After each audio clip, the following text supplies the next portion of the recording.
You as a Christian woman in Israel, for me, that just sounds thrilling. I would love to be there, especially when Christ comes back.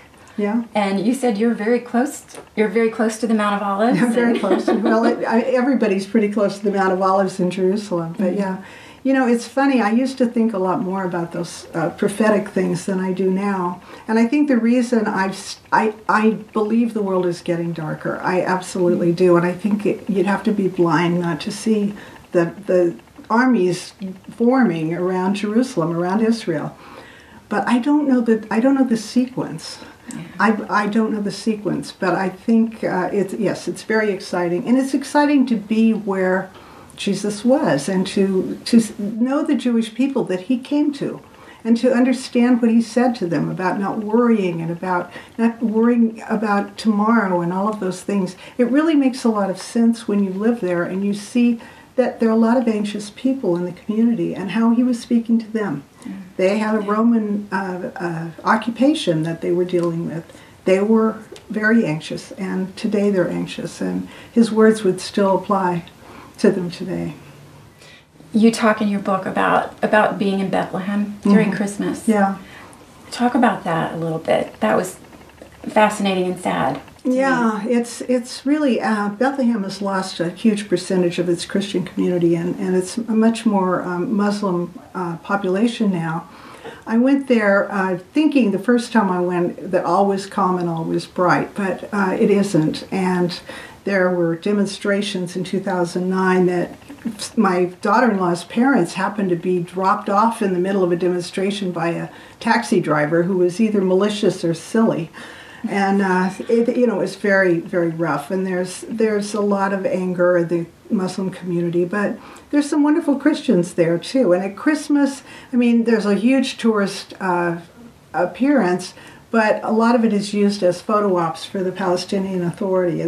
I have only gone there a couple of times at Christmas because it just doesn't really appeal to me to go. But I've, of course, been to the Church of the Nativity and into the area where they believe the birth took place traditionally. There's a beautiful little shrine there.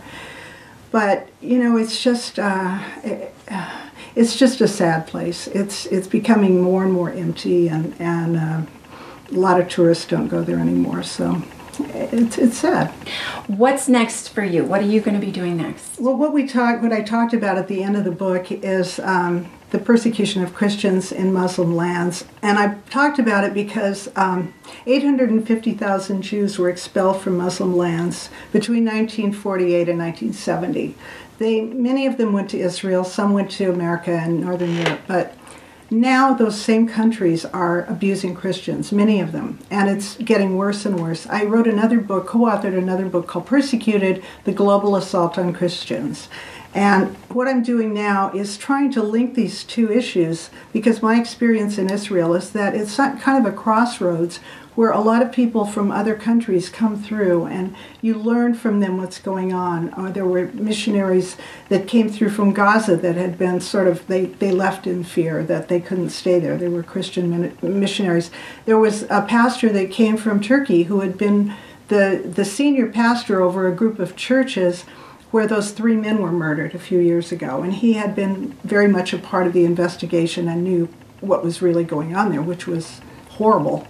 So you learn not only from reading about it, but from meeting people in Jerusalem. And so I'm hoping that I can both point out the fact that these refugees left with the shirts on their back, these Jews left with nothing. They were stripped of their possessions.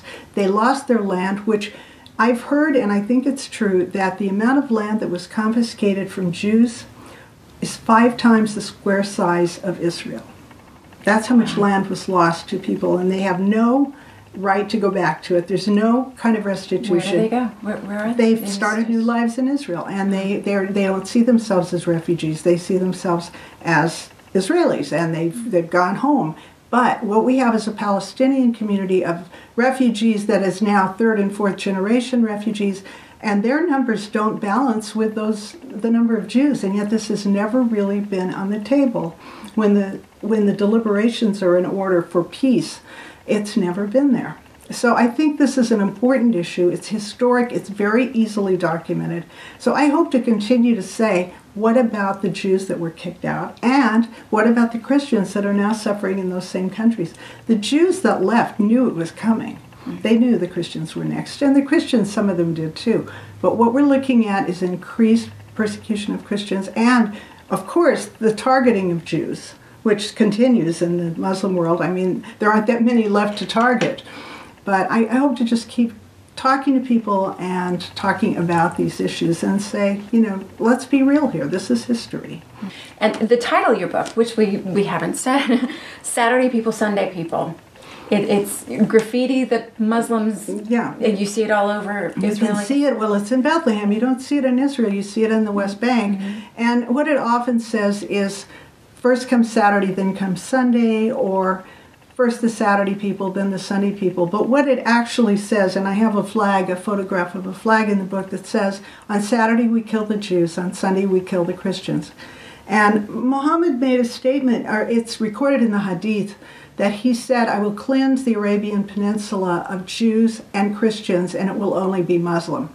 And obviously that's extended beyond the Arabian Peninsula, because now Muslims believe anything that was once under the authority of Islam is forever under the authority of Islam. So that means you have to cleanse all of those lands, and that certainly includes Israel. And Egypt.